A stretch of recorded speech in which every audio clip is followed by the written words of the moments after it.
They're finally here, Tenpai Dragon.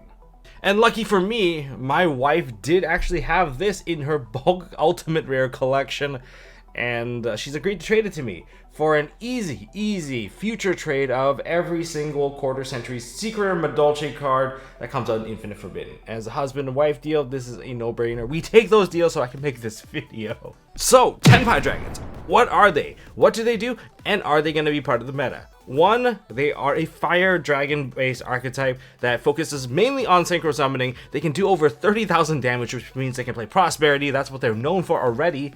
And yes, they're likely going to be part of the meta because I don't think TCG is ready for something that shifts in terms of the playstyle where most of the action are done in the battle phase. It's going to throw a lot of people off. So in today's video, I'm going to give you guys fundamental deck lists you guys can work with to kind of kick things off, and I'll explain this card for card, and then I'll give you the basic combos of how to deal that 30,000 damage and what you should be trying to do in the battle phase. All right, make sure you guys hit that like button, hit subscribe, ding that notification bell, and let's go.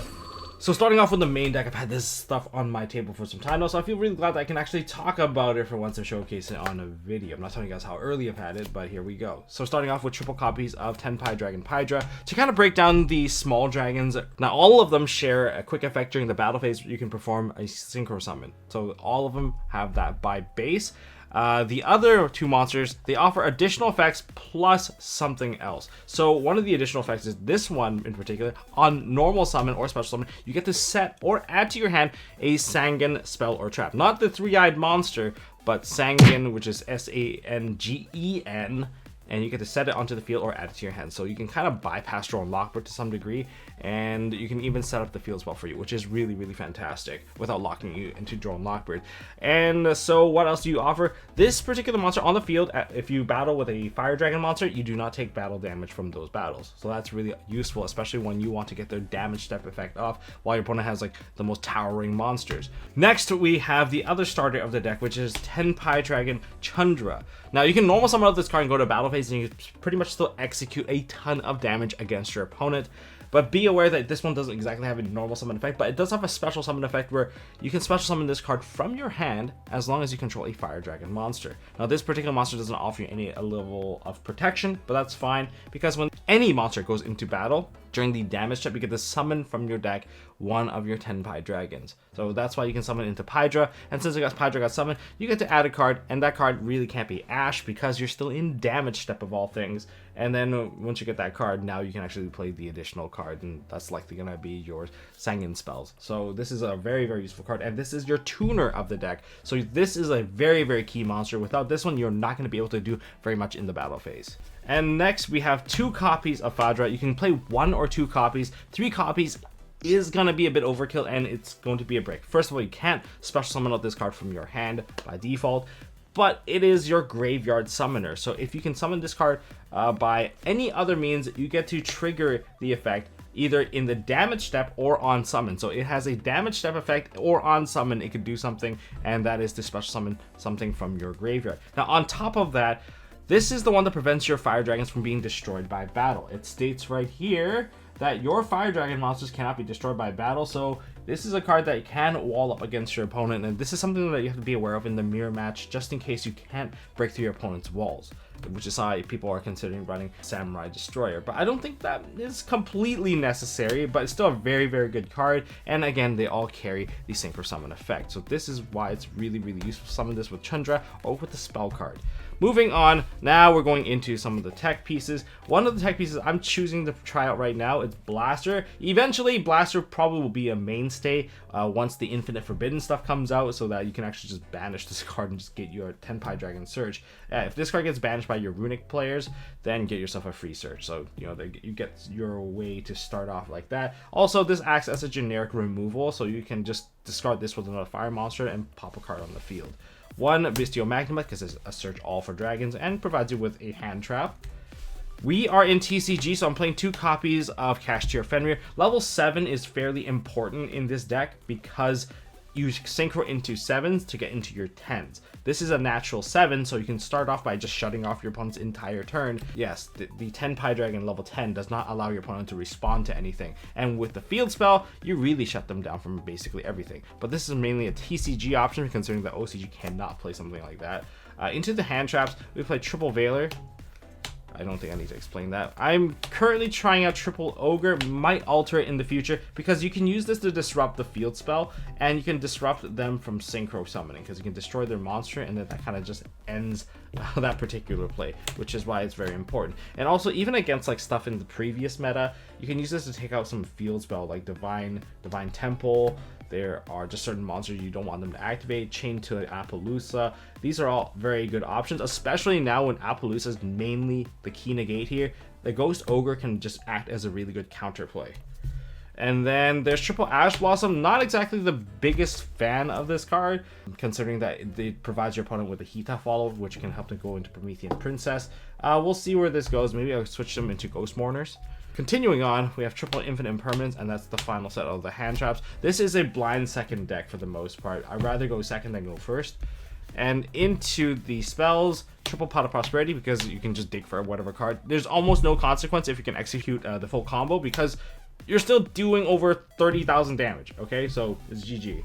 1 Terraforming to search out the field spell. Now, the field spell, we have Sangan Summoning as our field spell. So first of all, during the main phase 1, all of your fire monsters are unaffected by your opponent's activated effects. So you basically have free reign. They're under Misc. This is the Miscellaneous Horus, the field spell for your fire dragons. Very, very strong card.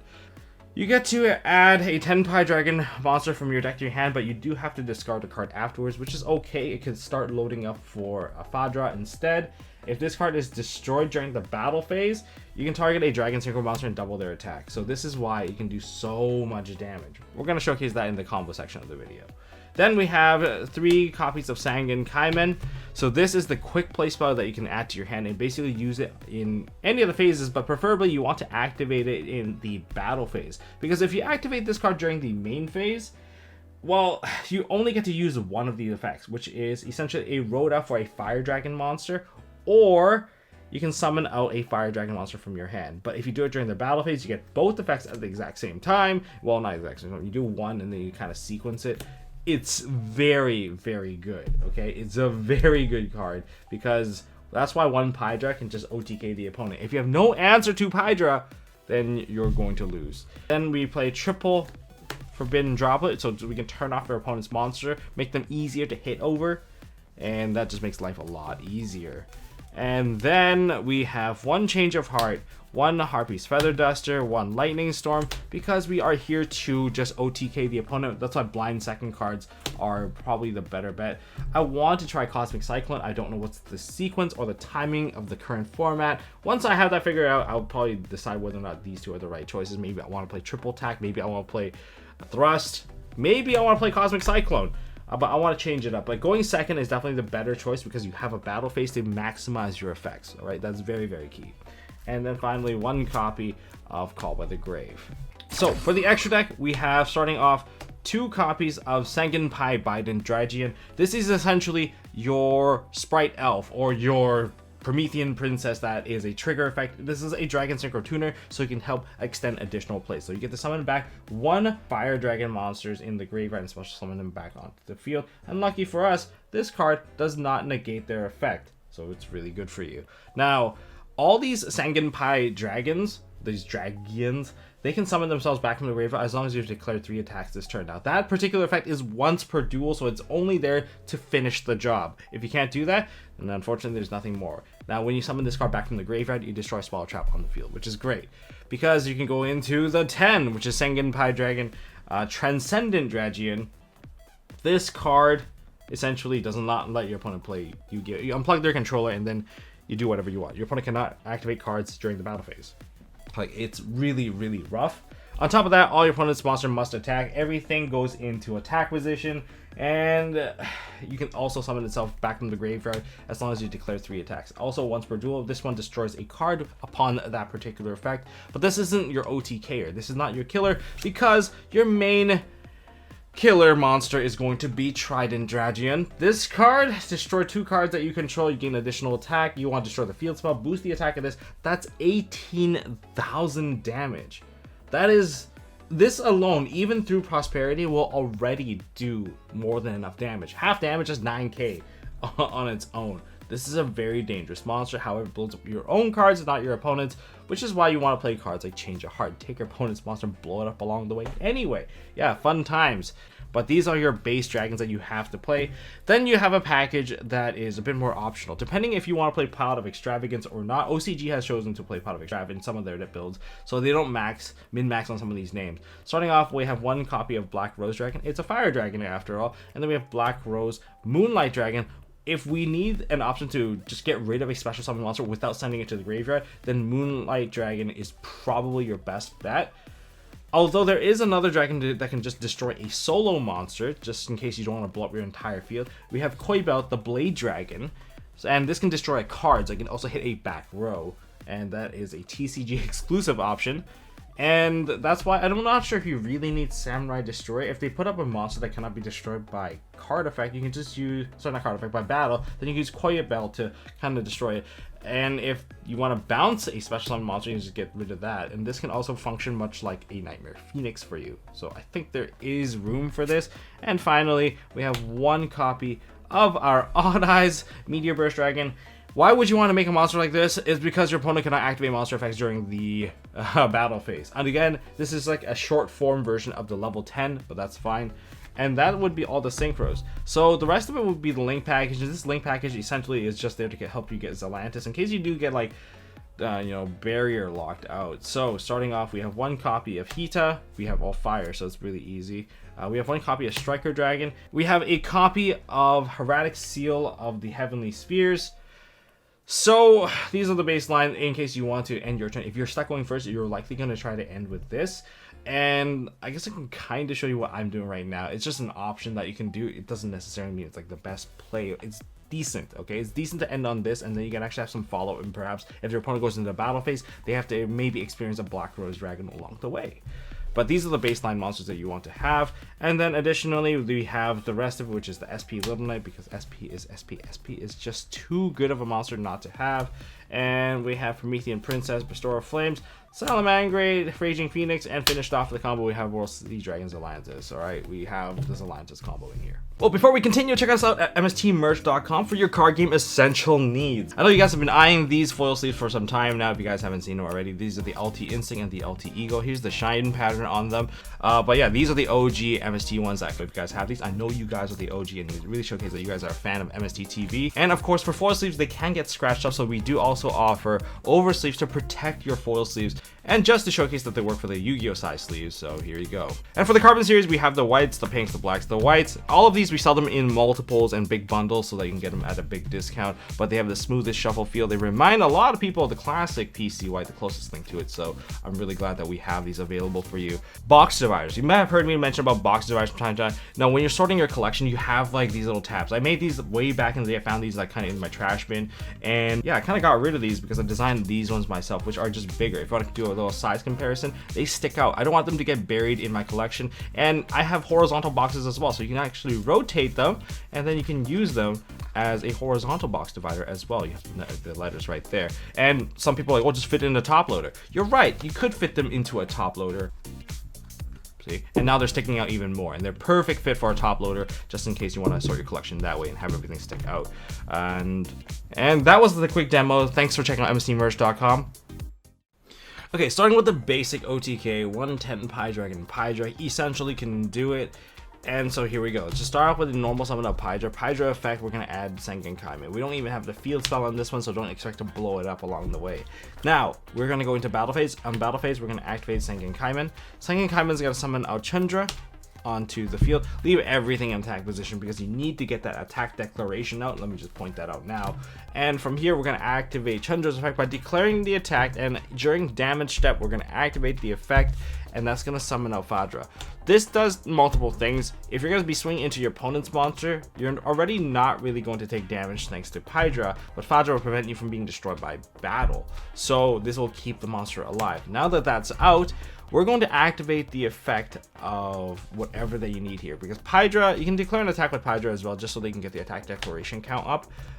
In that case, just in case you need it. So sure, declare the attack, doesn't really matter, and then we're going to perform a synchro summon using the Chundra effect first. We need to keep the Pydra because we need some of these non-tuners. So Chundra effect to synchro summon, and we're going to start with Sengen Biden Dragon, and Biden Dragon's effect is going to summon back the Chundra onto the field. We're going to summon back the Pydra anyway when we declare an attack with any of these monsters, because Pydra will activate. So let's say we need to crash over a monster now, so we can just declare the attack with Biden Dragian, and that's going to activate the effect of Pydra. Pydra's going to summon back Pydra, and there we have all our monsters back. So this is declared an attack, and now we have done 3 attacks. If you don't want to take any more ridiculous damage or whatever, which you're probably not taking anyway because of Pydra, we can just go into our Chandra effect. We're going to perform a Synchro Summon, and we're going to get rid of our Pydra, and that's going to leave another monster on the field, which is going to be any of your level 7. If you have something blocking your way, you have all your options here, but this is a lot of damage already. We've already been swinging for 15, 16, 26, but there's going to be more because this now locks out the monster effects just in case. And in the case that we're going to use Pydra, we can attack again, whatever the case may be. We're going to activate the effect of Pydra now, and we're going to perform another Synchro Summon into a 10. You can go for, you know, Trident Dragian if you want, but if you want security, just safety, just to push, because there's more than enough damage. There's 3,000 damage here, there's 25 here. We can summon back the Biden Dragian because we've already declared 3 attacks, and then we can just keep swinging here. And in any case, when you're finished with this board, in case they don't actually lose, you can put everything back into the graveyard by start linking off your monsters. So this is a lot of damage just by base. I mean, this right here is already over 8,000 damage, not to mention all the previous swings that you've already thrown in. Now, before I continue just showcasing different lines here, I would have to explain these cards. These are your key starters. All of them can lead to some form of an OTK or some form of a started board. And so we've already seen what Pydra can do alone. What about Chandra? Well, if you have Chandra, then you would just normal summon it and then just try to play through it. But what if you start with one of them that's a little bit more awkward, which is Sangan Kaiman, which would be the card that Pydra would search. But how do you actually play with that? So we're going to start with that one instead, because it's essentially the Chandra line when you're going for a more aggressive play. So we're going to go into battle phase, and we're going to activate Sangan Kaiman, and Sangan Kaiman is going to give us a copy of Chandra straight onto the field. Chandra, we're going to declare an attack. Hopefully there's something that we can actually swing into, and that's going to summon out Pydra. Pydra effect is going to set Sangan summoning onto the field because we've already used Sangan Kaiman. From here, declare the attack of whatever you need to declare attack on, and say there's nothing really good to swing into because the key monster's already dead. Then you would declare the attack, and then you would activate the effect of Chandra to synchro off your monster. Synchroing into Biden Dragian, and Biden Dragian's effect is going to summon back the non-tuner of Pydra. Declare the attack of whatever you need to declare the attack on. That's 3 now. We're going to perform another Synchro Summon using the Pydra. Pydra is going to summon a Trident Dragian now. And Trident Dragian's effect, we're going to destroy our own face down card that we control, which is the field spell. And then we're going to boost the attack of Trident Dragian up to 6k. And with the 6k, that's a lot of damage. And if there's back row, it doesn't really matter because 6k plus 2.6, that's going to be usually more than enough to end your opponent. And this has 2 attacks on it, not to mention about that too. So we're going to declare the attack of whatever that's available. Trident Dragian. You can swing twice with this, and you can activate the effect of Biden Dragian and summon back onto the field, and you can declare another attack with that as well. So that's how you can just play off of just a single copy of Sangan Kaiman.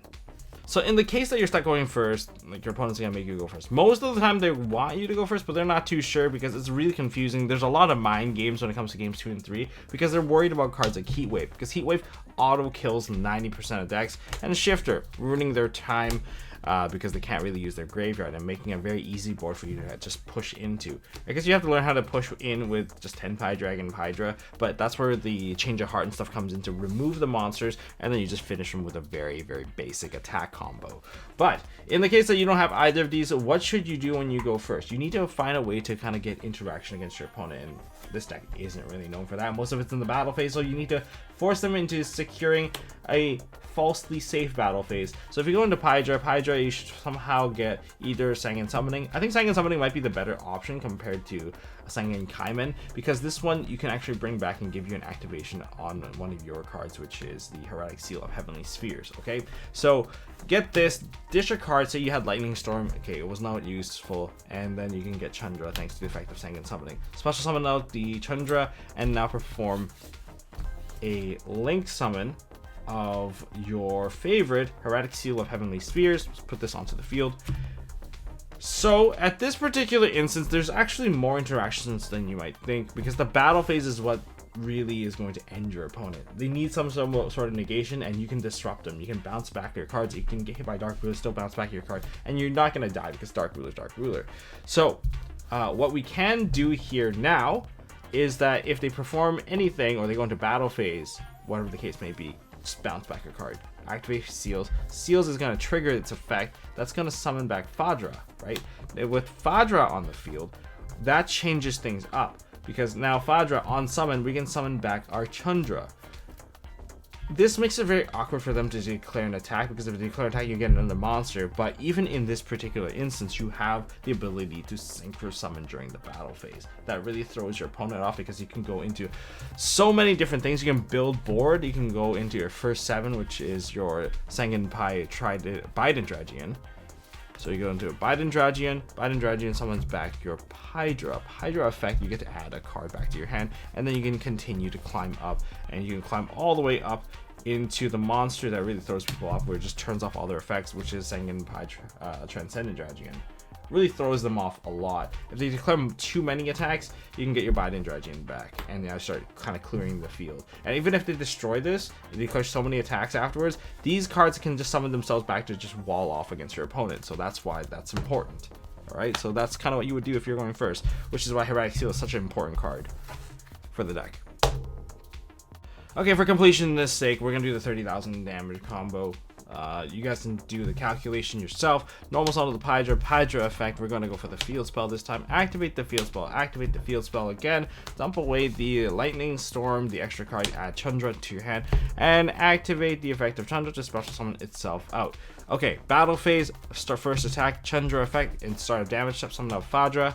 And then we declare a second attack with Pydra, but say there is a wall. We'll put one monster wall here just for the sake that, hey, they can block off all our stuff.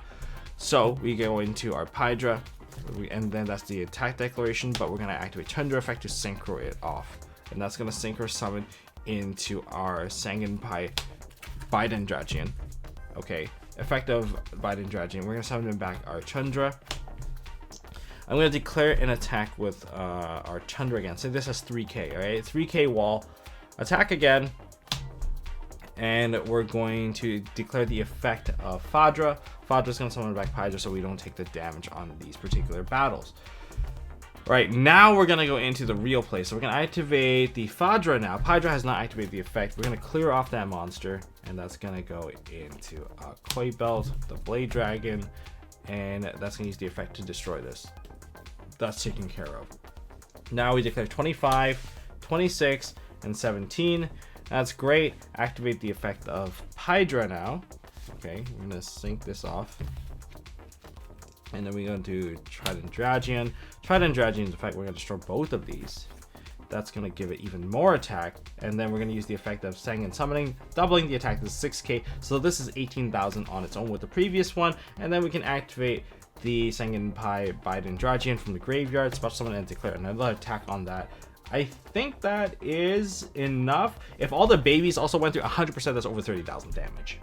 That's all I have for this video, guys. If you guys enjoyed this video, hit that thumbs up button, hit subscribe, ding that notification bell. Really helps out. Almost at 100k. Hopefully you guys enjoy our upcoming shorts and upcoming videos, and hopefully get those live duels back in. Rogue Wednesday, who doesn't like that?